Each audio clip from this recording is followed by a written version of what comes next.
I'm going to take you to a place few people have heard of or know its location. For this next story, I traveled some 6,000 miles to the tiny nation of Georgia.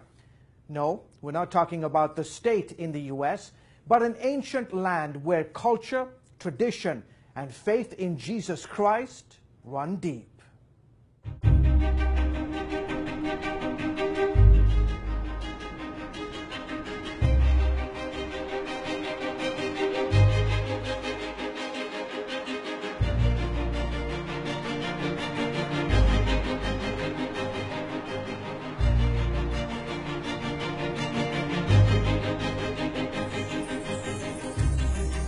It was famed novelist John Steinbeck who, while traveling through the Soviet Union in 1947, referred to this land as a kind of second heaven.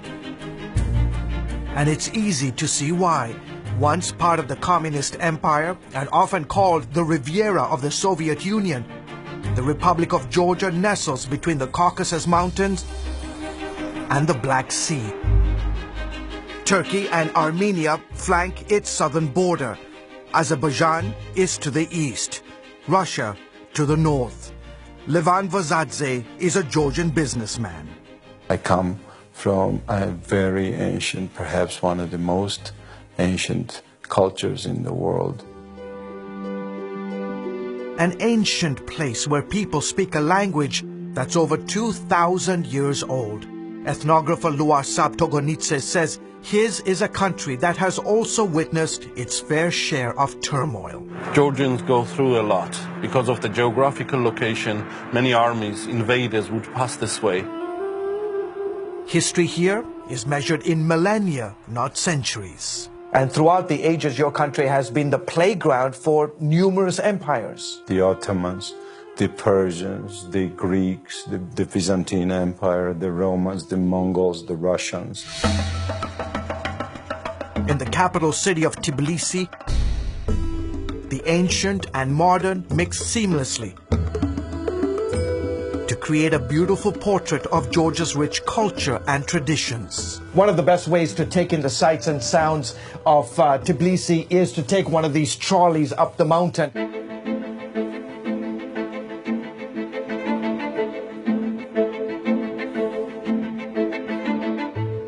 In filming these scenes of Tbilisi and stunning countryside landscapes, Georgian cameraman Georgi Shamazana said it best. Every time I travel in different regions of my country, I feel like I'm traveling through thousands of years of history. Georgians are legendary for their hospitality. They believe guests come from God and as such are treated with honor. Their food is simply out of this world. For example, you have this amazing dish, it's called khinkali, and the all-famous khachapuri. Friendship is highly valued in this society, and family is paramount. But if there is one thing many Georgians cherish most, it is their faith. Vazadze says Christianity, above all else, has protected and preserved his nation. The reason Georgia remained what it is, because our nation has a profound feeling of responsibility to holding on to the eternal features of our national character, which by all means are rooted in the Christian culture. Georgia is one of the oldest Christian countries in the world. Its Christian heritage can be traced here to the small town of Mshketa. It was around 326 AD when a woman evangelist named Nino started preaching the gospel here.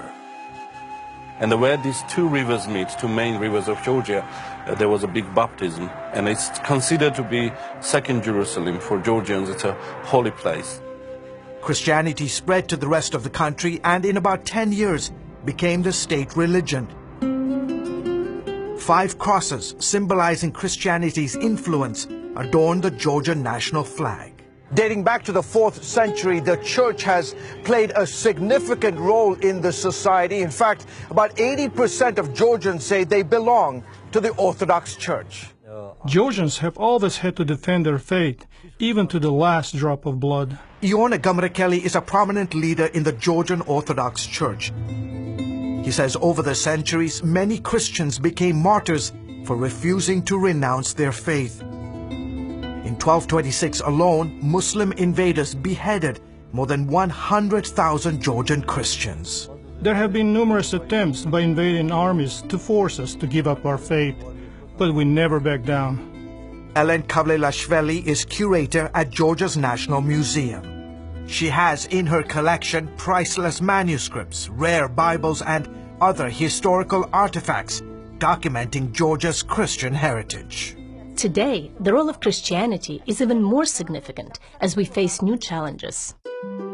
Kavlelashvili believes her country today stands at a crossroads, with the countries of Central Asia, Russia, Europe, and the Middle East all vying for cultural and religious influence. She says tiny Georgia must once again stand to protect her heritage. I hope Georgia's example of unconditional love and dedication to faith are a testimony to all mankind. People should realize that the absence of faith is disastrous for a nation.